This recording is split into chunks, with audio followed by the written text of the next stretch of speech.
रामूचं मन होतं साफ, ना लालच ना लोभ. छोट्याशा लोटाने भरून दिलं अन्नाचे भंडार खूप सारे. भुकेला दिलं अन्न आणि तो बनला सर्वांचा सहारा. लोभीने मागितलं सोनं, त्याला मिळालं किचड सगळं. सीख हीच देते ही प्रेमाची कथा. चांगल्या मनासाठी नेहमी राहतो देव तिथे उभा. रामू आपल्या आईसोबत छोट्याशा अंगणात बसला होता. अंगण छोपटं आणि उबडखाबड होतं. अर्धा विजलेला चूल होतं आणि कोपऱ्यामध्ये मातीचे मोठे मटके होते. रामू आपल्या हातामध्ये असलेल्या गहूचे काही दाणे मोजत होता आणि हळूहळू श्वास घेत होता. तेवढ्यातच भोला आतमध्ये येतो. त्याच्या हातामध्ये एक छोटीशी मुळी होती, ज्याला तो असा पकडून होता जसं की कोणता मोठा खजाना भेटला असेल. त्याला असं वाटतं की कदाचित ह्याने त्याची भूक थोडी कमी होणार.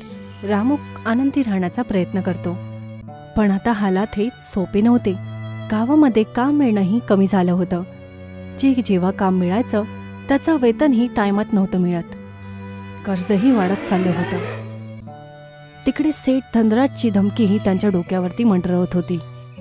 तो बोलून चुकला होता की जर रामू त्याचं कर्ज नाही दिला तर त्यांना त्या घरातनं काढून टाकेल. रामू बेटा, तू सकाळपासनं काही खाल्लं नाही आहेस. याशा खाळी पोटाने तू किती जाशील. आई, पहिले तू खा, मी नंतर काहीतरी खाऊन घेईल. बघा, आजचं शाही भोजन अर्धा मुळा तुझा अर्धा माझा. तेवढ्यात अचानक सेठ धनराज कल्लू मुनीमच्या सोबत रामूच्या दरवाजावरती येऊन थांबतात. कल्लूच्या बाजूला एक मोठी खाण्याची बुक ठेवली होती आणि त्याच्या चेहऱ्यावरती हलकसं हास्य बनलेलं होतं. सेठ धनराज आतमध्ये असा पाय ठेवतो जसं की ही माती त्याचीच असेल. तो झोपडीच्या चारीकडे आपली नजर फिरवतो. त्याच्या चेहऱ्यावरती घृणाही होती आणि वेगळ्याची संतुष्टीही, जसं की त्या सगळ्यांचं दुःख बघून त्याला मजा येत असेल. रामू लगेचच हात जोडून आदराने उभा राहतो. पण सेठची आवाज सुरूपासूनच खूप तणावाने भरलेली होती. तर तिकडे कल्लू मुनीम खूप नाटकाने त्या खात्याचं पुस्तक उघडतो. तो बोटाने पानं पलटवून हिसाब बघायला चालू करतो. भोला हिम्मत करून रामूच्या बाजूला उभा राहतो, जसं तो त्याची रक्षा करत असेल, जसं त्याची रक्षा करायचा इच्छुक असेल. पण प्रत्येक वेळेला जसा तो सेठ त्याला घोरून बघतो, त्याची हिम्मत अजूनच तुटून जाते. हे सर्व काही त्याची आई बाजूला उभं राहून बघत होती. काय रामू, माझे पैसे कधी देणार आहेस? सेठजी, 2 दिवस अजून द्या, मी कष्ट करून तुमचं कर्ज फेडून देईन. 2 दिवस सेठजी? हे तेच 2 दिवस आहेत जे मागच्या 2 महिन्यांपासून झालेच नाही आहेत. रामू, दया मी मंदिरात करतो, उधारच्या धंदेत नाही. जर सकाळी मला पैसे नाही मिळाले तर ही झोपडी माझी. सेठजी, आम्ही गरीब लोक आहोत, पण गुन्हेगार नाही. थोडा वेळ अजून द्या. माई, मला आश्रू नाही, पैसे हवेत. सेठजी, आश्रू बनवायचं दुकान झालं तर आम्ही सुद्धा अमीर होऊन जाऊ. काय बडबडत आहेस? नाही, मी तर भूकेत भजन म्हणत होतो. लक्षात ठेव, उद्या शेवटचा दिवस आहे. सेठ धनराज कल्लू मुनीमच्या सोबत फिरून कर तिथून निघून जातात.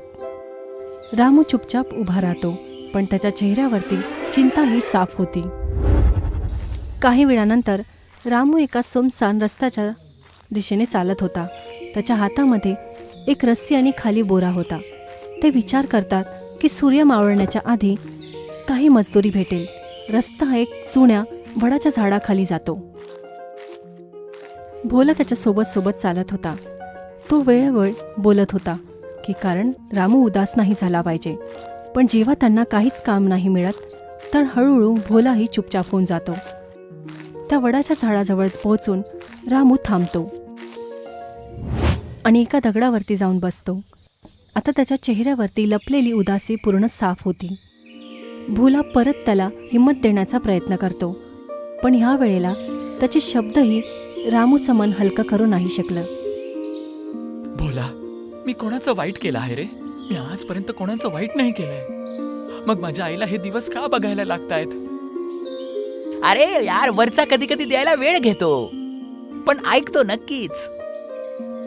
जर तो ऐकतो तर मग आजपर्यंत का शांत आहे? कारण की तू खूप हळू बोलतोस. जरा जोरात बोलून बघ ना. बस एक संधी दे, मी मेहनत करेन, पण माझ्या आईची छत नको जाऊ देऊस. तेवढ्यातच हवा येते आणि त्या वडाच्या झाडामधून एक वेगळा आवाज येतो. हे ऐकून रामू आणि भोला दोघंही जण चकित होतात. त्या वेळातच त्या झाडाच्या जवळ ते एक साधू बाबा आपल्याला दिसतो. त्याचे डोळेही शांत होते आणि दाढी खूप लांब होती आणि त्या बाबांचा स्वभाव खूप शांत होता. त्यांच्या बाजूला एक जुना पितळीचा लोटा होता, जो थोडा तुटलेला आणि धुळेने भरला होता. बघायला खूप साधारण. रामू आणि भोळा एक दुसऱ्यांना हैराणीने बघतात. भोळा हळूच काहीतरी बोलायचा प्रयत्न करतो, पण त्याची फुसफुसाहटी साफ आपल्याला ऐकायला येते. साधू बाबा शांत नजरेने रामूला बघतात आणि त्याला पाणी मागतात. रामू थोडासा झिजकतो, कारण त्याच्याजवळ काहीच नव्हतं, पण तरीसुद्धा तो जवळच्या तलावाकडे जातो. त्या लोट्यामध्ये साफ पाणी भरतो आणि दोन्ही हाताने पकडून सांभाळून तो परत येतो. साधू बाबा हसतात आणि त्याला पाणीपेक्षा जास्त त्या भावनाची आनंद होतो की ज्यासोबत तो रामाने पाणी आणलं होतं. तुझे हात रिकामे आहेत, पण हृदय भरलेलं आहे. बाबा, गरीब माणसाकडे हृदयाशिवाय काय असतं? कधी कधी तीच सगळ्यात मोठी दौलत असते. साधू बाबा ते लोटा उचलून आणि त्याला रामूच्या हातामध्ये देतात. याला ठेवून घे. हे पण बाबा, मी ह्याला कसं घेऊ शकतो? हा साधारण तांबा नाही आहे. हा त्याची साथ देतो. त्याच्या मनात लोभ नसते, सेवा असते. याला लवकर भर आणि गरजेच्या वेळी प्रार्थना सोबत उपयोग करशील. बाबा, यामधून सोनं निघेल का? ज्याला फक्त सोनं दिसतं त्याला चमत्कार कधीच नाही दिसत. भोला लाजूनच तिथे उभा राहतो, पण रामू उत्सुकताने त्या लोटाला आपल्या हातामध्ये घेऊन उभा राहतो. रात्रीला आई खूप कमजोर होऊन त्या बाजीवरती झोपली होती.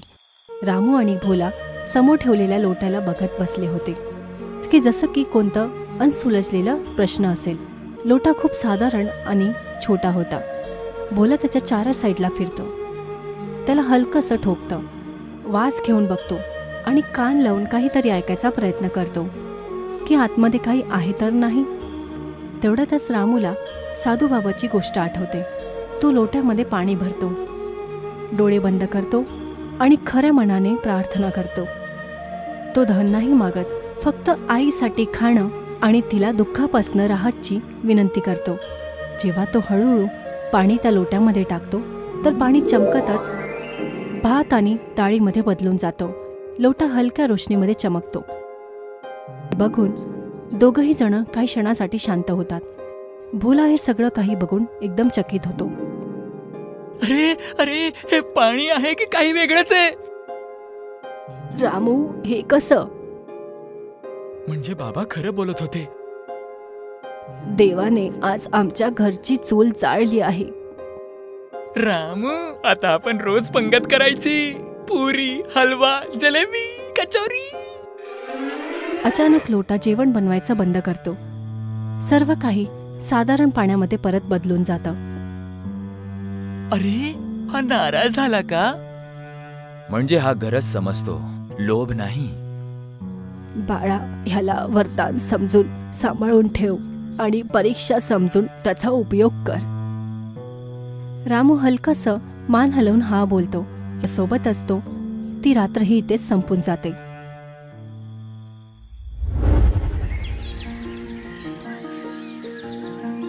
दुसऱ्या सकाळी एक नवीन ऊर्जाने सकाळ होते. कित्येक दिवसाच्या भुकेने आई आता चुलीवरती जेवण बनवते. तो जेवणाचा सुगंध आता गलीपर्यंत पसरला होता. भोला आपला आनंद सांभाळू नाही शकला. रामू त्याला सांगतो की त्या लोट्याची गोष्ट कोणालाच नाही सांगायची आहे. पण भोलाचा चेहराच असा आहे की त्याला कोणताही राज लपवणं मुश्किल वाटतं. भोला, तुझ्या पोटात कोणतीच गोष्ट राहत नाही, लक्षात ठेव. याबद्दल कोणालाच माहिती नाही झालं पाहिजे. रामू, मी शपथ घेतो, मी हे कोणालाच नाही सांगणार. तुझ्या शपथपेक्षा जास्त मला तुझ्या चेहऱ्याशी भीती वाटते. तू चिंता नको करूस, मी सगळं सांभाळून घेईल. तेवढ्यातच ती आई त्यांना ताजी बनलेली खिचडी घेऊन येते. दोघेही त्याचा सुगंध घेतात आणि मग खायला चालू करतात. आई ही बाजूला बसते. दोघांनाही खाताना बघून त्यांच्या चेहऱ्यावरती आता सुकून होतं. जेवण झाल्यानंतर रामू आणि भोला कामाच्या तलाशामध्ये निघून जातात. रामू आपल्यासोबत तो लोटाही घेऊन जातो. रस्त्यामध्ये त्यांना एक म्हातारा लाकूडहारा दिसतो. झाडाखाली खूप कमजोर आणि भुकेने त्रासलेला होता. अरे आजोबा, काय झालं? तुम्ही ठीक आहात ना? काय सांगू बेटा, खूप भूक लागलेली आहे. जर काही खायला मिळालं असतं तर चांगलं झालं असतं. रामू परत त्या लोट्याचा उपयोग करतो. तो मनातल्या मनात प्रार्थना करतो आणि त्या लोट्यातनं एवढं जेवण येतं की तो त्या लाकडहाऱ्याला पोट भरून देऊ शकेल. आणि कल्लू मुनी हे सर्व काही बाजूने असून बघतो. त्याला काही समजून नाही येत, पण त्याला एवढं नक्की समजतं की त्या लोट्यामध्ये काहीतरी असाधारण गोष्ट आहे. अरे वा, इथं तर बिना शेतीचं पिकं उगतायत. ही खबर सेठजीला खूप आवडेल. हे बघून कल्लू मुनी स्वतःच शांत तिथून निघून जातो. हवेलीच्या आतमध्ये सेठ धनराज बाकड्यावरती बसून नोटं मोजत होता. तेवढ्यातच कल्लू मुनीम तिथे येतो आणि त्या चमकणाऱ्या फरशीवरती तो जवळपास घसरणारच होता. सेठ त्याला आधी अशा प्रकारे हालतमध्ये बघून ओरडतो, पण कल्लू जोरजोरात तिथे समोर जाऊन सेठ धनराजला सांगतो की त्याने आता काय बघितलं. सेठजी, मी आपल्या डोळ्यांनी पाहिलं. तो तांब्यातून जेवण काढत होता. खोटं बोललास तर तुझी जीभ कापून टाकेल.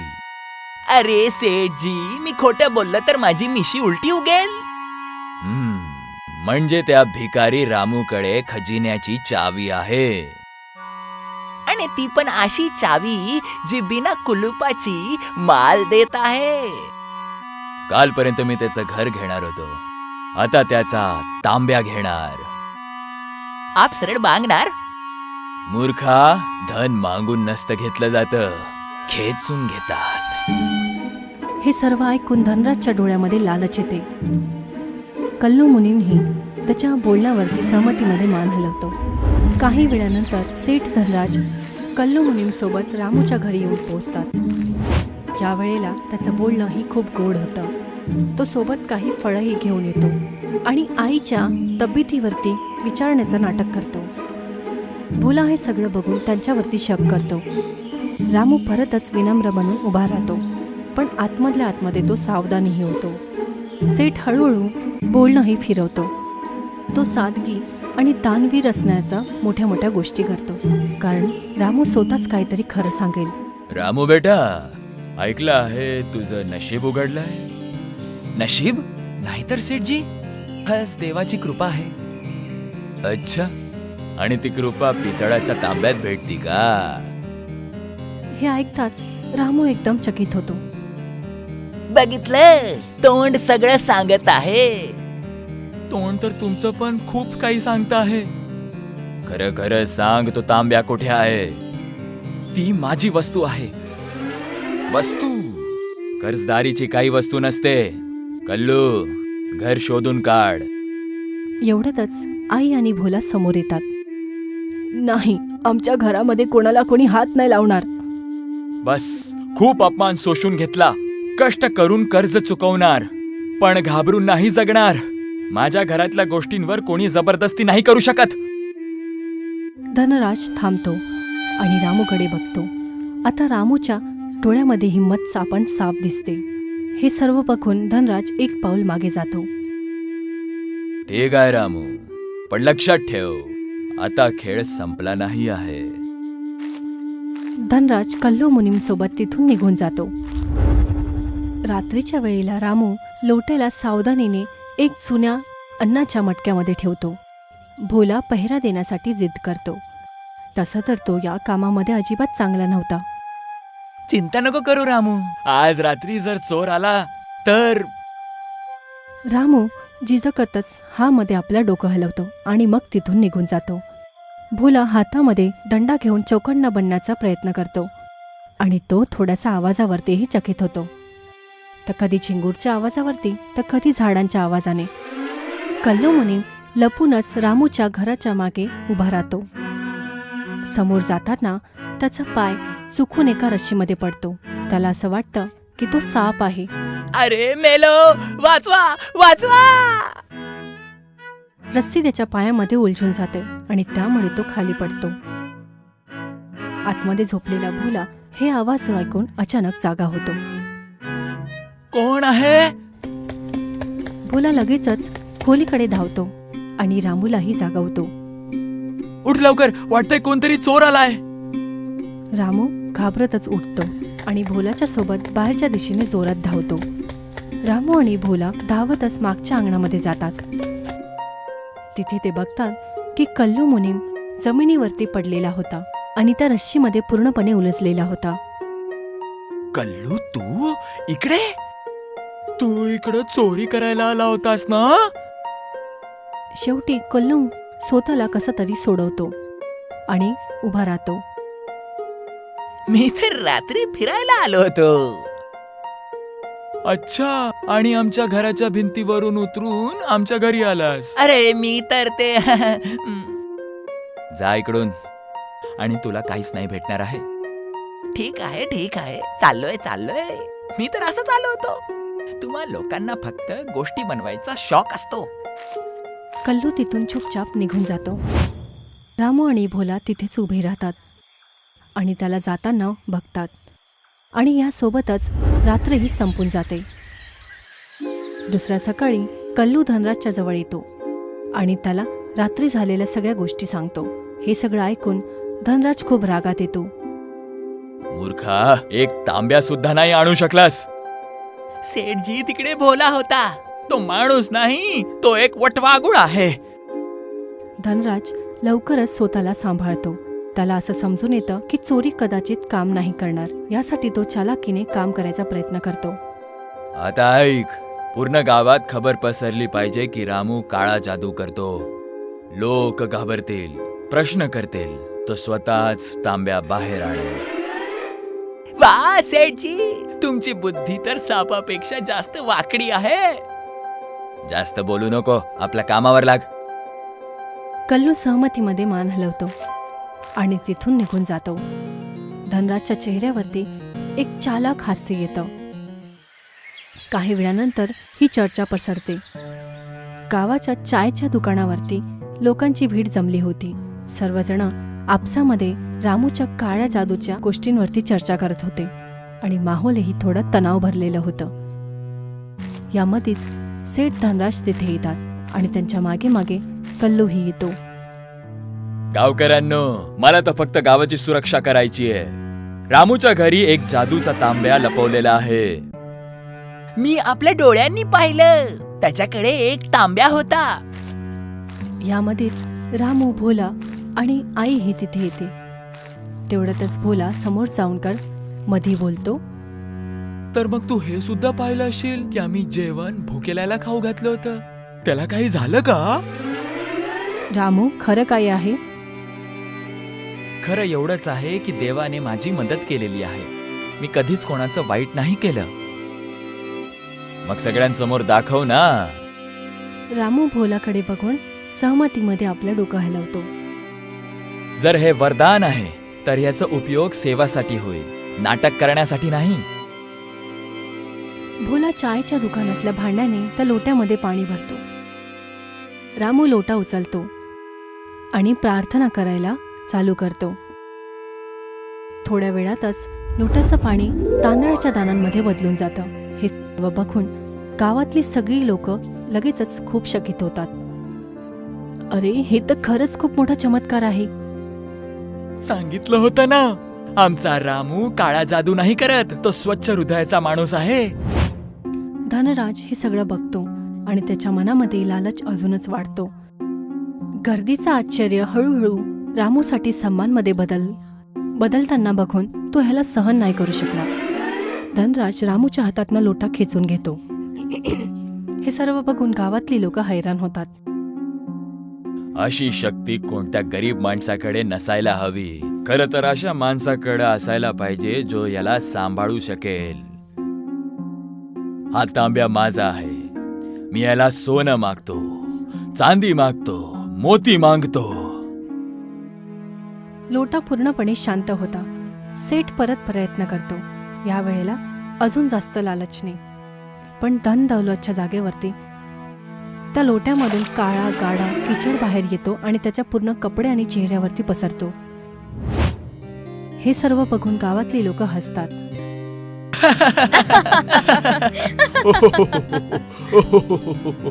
अरे वा सेठजी, सोनं नाही सरळ चिखल निघालं. सेठजी परत प्रयत्न करा. तांब्या, मला खजिना दे. लोट्यामधून अजून किचड निघून सरळ त्याच्या चेहऱ्यावरती येतं. हे सर्व बघून गावातली लोक जोरजोरात हसतात.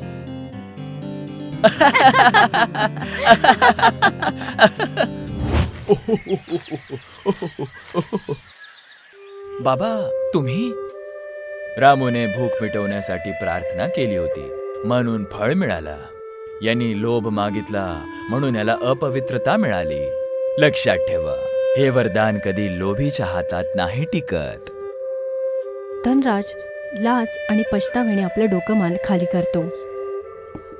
रामूचे इरादे नेहमीच चांगले होते, पण तरी सुद्धा तुम्ही त्याच्यासोबत खूप चुकी केली. याच्या बदल्यात आता तुम्हाला त्याचा कर्ज माफ करावं लागेल. ठीक आहे, आजपासून रामूचा कर्ज फिटला. देव तुझं भला करेल बाळा. बाबा, आता तांब्याचं मी काय करू? हिने दुर्घटना पण दिली आणि मदत सुद्धा केली. दुर्घटना लोटेने नाही आणली बेटा, लोभीने दिली. याला आपल्या जवळच ठेव, पण स्वतःसाठी नाही, सगळ्यांसाठी. म्हणजे आजपासून गावात कोणी भुकेलं नाही राहणार, जोपर्यंत हे तू खरी असेल. रामू सोबत सगळी गावातली लोक सहमतीमध्ये आपलं डोकं हलवतात आणि यासोबतच ही गोष्ट इथे संपून जाते.